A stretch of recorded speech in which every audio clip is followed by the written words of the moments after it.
बीडच्या केस तालुक्यातील मस्साजोग गावचे सरपंच संतोष देशमुख यांचं सोमवारी अपहरण करून हत्या करण्यात आल्याची धक्कादायक घटना घडली। या घटनेनंतर बीड जिल्ह्यात मोठी खळबळ उडाली। संतोष देशमुख यांच्या हत्येच्या घटनेनंतर राज्यभरातून संताप व्यक्त करण्यात येत आला असून गावकऱ्यांनी आक्रमक पवित्रा घेत आज केस बंदची हाक दिली आहे। नमस्कार, मी धवल, देशोन्नतीमध्ये आपलं स्वागत। 4 दिवसांपूर्वी पवनचक्कीचे काम सुरू असल्याच्या ठिकाणी 2 गटात वाद झाला।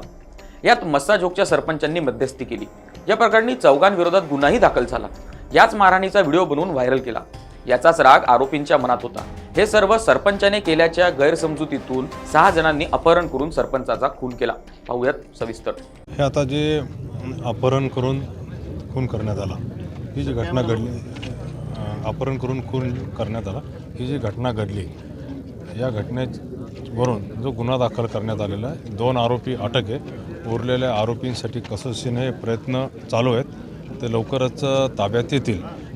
आणि संक्षिप्तपणे सांगायचं म्हटलं तर याला काही गावकऱ्यांनी, काही पोलीस अधिकारी, PSI, एक PSI त्यांच्यावर काही आरोप केले होते। थोडंसं आम्ही थोडक्या कालावधीत चौकशी केली, त्यांना सस्पेंड करण्यात आलेलं। इकडचे जे PI आहेत ते PIंची इन्क्वायरी करून रिपोर्ट पाठवणार आहोत आणि बाकीचे CID चौकशी, स्पेशल पब्लिक प्रॉसिक्युटर नेमणे, या मागण्या मान्य केलेल्या आहेत। आणखी आणि जे घटनेत जे सामील आहे, आणखी काही आरोपी निष्पन्न होतील त्यांच्यावर कारवाई करण्यात। साधारणतः किती झाले? बाकीच्या आरोपींना अटक करण्यासाठी किती पथकं वगैरे तैनात करण्यात आली? दोन आरोपींना अटक करण्यात आलेली आहे। जे काही महत्त्वाचे आरोपी आहेत त्यांच्यासाठी 2 पथकं रवाना झालेली आहे। ती 2 पथकं स्पेशल क्राईम ब्रँचचे रवाना झालेली आहेत आणि बाकीचे स्थानिक पोलीस स्टेशनचे आणि धाराशिव जिल्ह्याचे काही पोलिसांची मी मदत घेत आहोत।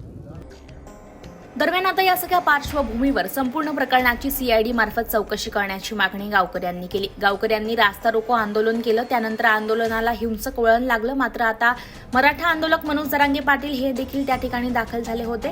तसंच बीडचे पोलीस अधीक्षक यांनी देखील त्या ठिकाणी भेट दिली आणि नागरिकांची समजूत घालत शांततेचं आवाहन केलेलं आहे। मात्र आज केस बंदची हाक देण्यात आलेली आहे। दरम्यान या प्रकरणात संतोष देशमुख असं मृत सरपंचाचं नाव असून जयराम साठे, महेश केदार या 2 आरोपींना पोलिसांनी पकडले आहे।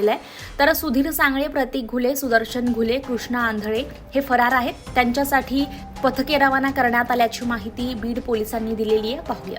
दरम्यान आता देशमुख यांच्या हत्या प्रकरणाची CID चौकशी करण्याची गावकऱ्यांनी मागणी केली होती, ती मागणी देखील मान्य करण्यात आलेली आहे। गावकऱ्यांची विशेष सरकारी वकिलांची मागणी मान्य करण्यात आली। आतापर्यंत या घटनेत 2 आरोपींना पकडण्यात आले, बाकीच्या आरोपींना लवकरच अटक करण्यात येईल असं देखील पोलिसांनी सांगितलेलं आहे। याचबाबत अधिक अपडेट्स आणि ताज्या बातम्या पाहण्यासाठी देशोन्नतीला फॉलो करायला विसरू नका आणि पाहत रहा देशोन्नती। नमस्कार।